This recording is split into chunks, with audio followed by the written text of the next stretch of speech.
plus important, c'est de savoir où est-ce qu'on va se diriger, dans quelle direction on va prendre, là où on veut aller. Donc votre situation d'aujourd'hui, d'hier, je viens de vous dire, peu importe. L'essentiel, gardez un cap. Et si vous avez le bon cap quelque part, vous serez assuré d'être béni. L'introduction que je vais vous faire aujourd'hui, elle va être assez simple, mais elle sera peut-être tournée autour d'une introspection pour chacun d'entre nous. Et les questions que je vais vous poser ce matin, je ne demanderai pas de réponse dans l'absolu, mais peut-être y répondre soi-même. Croyons-nous en Dieu ?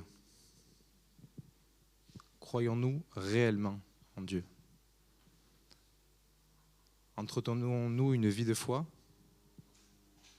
Entretenons-nous cette si chère communion, cette si chère relation personnelle avec Jésus ? Ça peut paraître anodin comme question, mais la réponse, la pureté de la réponse que l'on peut avoir dans le cœur, des fois, elle peut être tout autre. Alors l'objectif, ce n'est pas de culpabiliser, c'est juste se positionner et peut-être se dire, mince, je n'ai pas forcément pris la bonne direction, mais encore une fois, ce qui est important, c'est le cap pour nos vies. Avons-nous la vie spirituelle que nous sommes appelés à profiter et à partager ? Quand on regarde la définition dans le dictionnaire de croire, c'est tenir quelque chose pour vrai, l'admettre comme une certitude. Tenir quelqu'un pour sincère, se fier à lui. Croyons-nous que la vie a été façonnée, qu'elle a été créée avec une précision hors du commun? Croyons-nous que la création, que la vie est l'œuvre d'un créateur immensément grand, éternel, infini? Croyons-nous que ce créateur est personnel pour chacun d'entre nous ici-bas? Croyons-nous que nous puissions avoir une communion avec lui, qui s'intéresse à sa nature, qui nous invite à grandir avec lui? Est-ce que nous le croyons? C'est la question vraiment que je veux que vous posiez ce matin. Croyons-nous que cet être tout-puissant ait pu se manifester à l'humanité, s'incarner à une personne qui nous est chère, qui s'appelle Jésus-Christ? Croyons-nous? Bien que nous ne puissions être purs dans notre nature charnelle, croyons-nous que Dieu est miséricordieux, que la grâce de Dieu transpire dans chaque moment de la vie pour quiconque, a fortiori pour quiconque croit? Croyons-nous pleinement? Tenons-nous l'éternité, le Créateur, la Bible, comme la fondation de notre ouvrage de vie, qui ne pourra jamais s'effondrer, et ce, qu'importe les circonstances? Alors bien évidemment, nos ouvrages personnels pourront s'effondrer. Mais comme le rappelle Jésus à juste titre, le plus important, c'est la fondation. Car si la fondation est bien érigée, peut-être que notre ouvrage mettra du temps, mais une fois qu'il sera érigé, on sera solidifié pour toujours.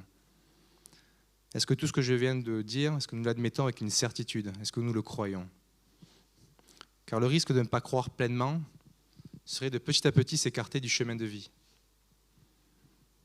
Ça serait peut-être de tomber trop facilement dans les épreuves de cette vie et ne pas savoir comment se relever. Ce serait peut-être prendre des décisions qui nous éloigneraient de la vie. Et c'est tellement facile de se tromper de chemin, ou alors de s'arrêter en cours. La question que je me pose et que je vous pose aujourd'hui, c'est combien de temps pourrions-nous survivre de cette manière, dans le doute ou dans une mauvaise direction? En Hébreux 11:6, il nous est dit « Or, sans la foi, il est impossible de lui être agréable, car celui qui s'approche de Dieu doit croire qu'il existe et qu'il récompense ceux qui le cherchent. » On parle de récompense. On ne parle pas d'un dû. On parle d'une relation, d'une communion qui est chère, qui sera profitable, car seul Dieu connaît le besoin de nos cœurs. Quand bien même nous croirions en lui, lui faisons-nous réellement confiance? Parvenons-nous à se confier à lui? Quand on aura la définition de confier, c'est remettre quelqu'un, quelque chose, aux soins d'un tiers dont on est sûr. Communiquer quelque chose de personnel sous le sceau du secret. La question que je vous pose aujourd'hui, c'est: lui laissons-nous nos décisions, de la plus simple à la plus complexe? Lui laissons-nous nos défis, nos problématiques, nos conflits, nos peurs, nos tourments, nos doutes. En clair, est-ce qu'on lui confie pleinement les commandes de notre vie? On pourrait dire par exemple à un pilote d'avion, tiens, prends les clés, je ne sais pas si c'est des clés, mais prends les clés et fais-moi voyager. Parce que peu importe l'endroit où tu m'emmèneras, je sais que j'irai sereinement. Parce que quelque part, j'ai délégué cette responsabilité, ce poids des décisions qu'on peut prendre dans nos vies, et on s'attelle, on accorde toute notre confiance, parce que l'on croit que ce pilote nous amènera à bonne destination. Car croire sans faire totalement confiance, c'est l'assurance d'une vie de tiraillement, de frustration et de tempête intérieure qui aurait pu être évitée. C'est l'assurance de vivre avec Dieu, mais en n'ayant donné qu'une part de sa vie. Mais c'est un dilemme, hein, car il est difficile de se partager en deux. J'aimerais imaginer un peu mes propos. Imaginez que chacune de nos vies est représentée par un bateau et que nous sommes tous dans le grand large. Et la nuit va se présenter, en clair les épreuves.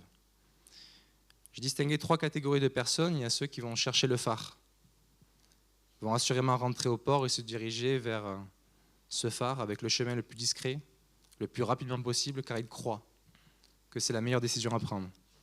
Peu importe la distance, peu importe le moment, ils ont confiance à la fonction de ce phare, les ramener à bon port. Il y a ceux qui vont voir le phare, qui sont persuadés de son utilité, qui croient, mais qui vont tenter d'y aller avec leur propre procédé.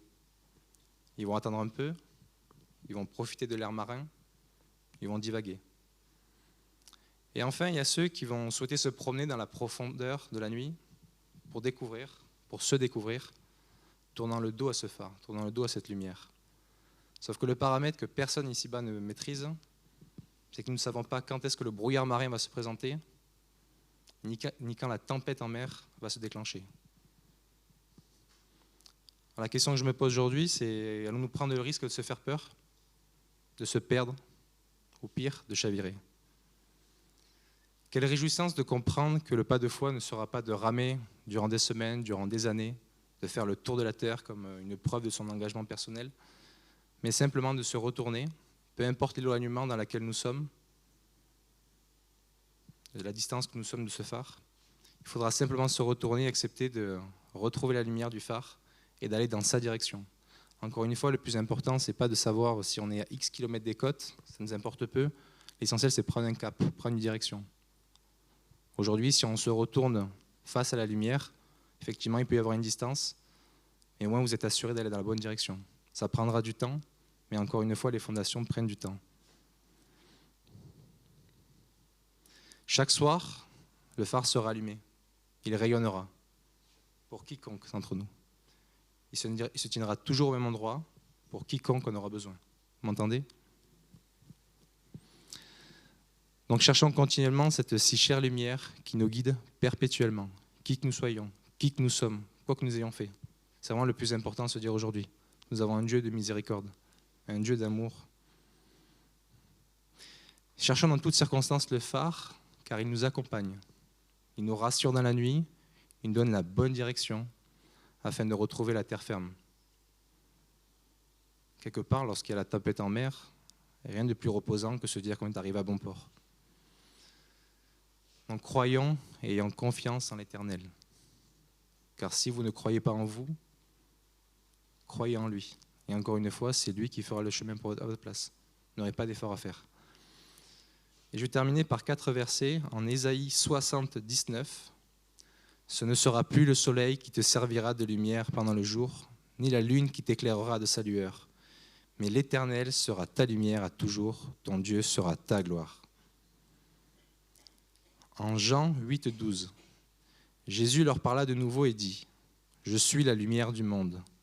Celui qui me suit ne marchera pas dans les ténèbres, mais il aura la lumière de la vie. En 2 Corinthiens 4, 6, car Dieu qui a dit : La lumière brillera au sein des ténèbres, a fait briller la lumière dans nos cœurs pour faire resplendir la connaissance de la gloire de Dieu sur la face de Christ. Et je terminerai par celui-ci. En Jean 1, 9, cette lumière était la véritable lumière qui, en venant dans le monde, éclaire tout homme. Cette lumière était la véritable lumière qui, en venant dans le monde, éclaire tout homme. Amen.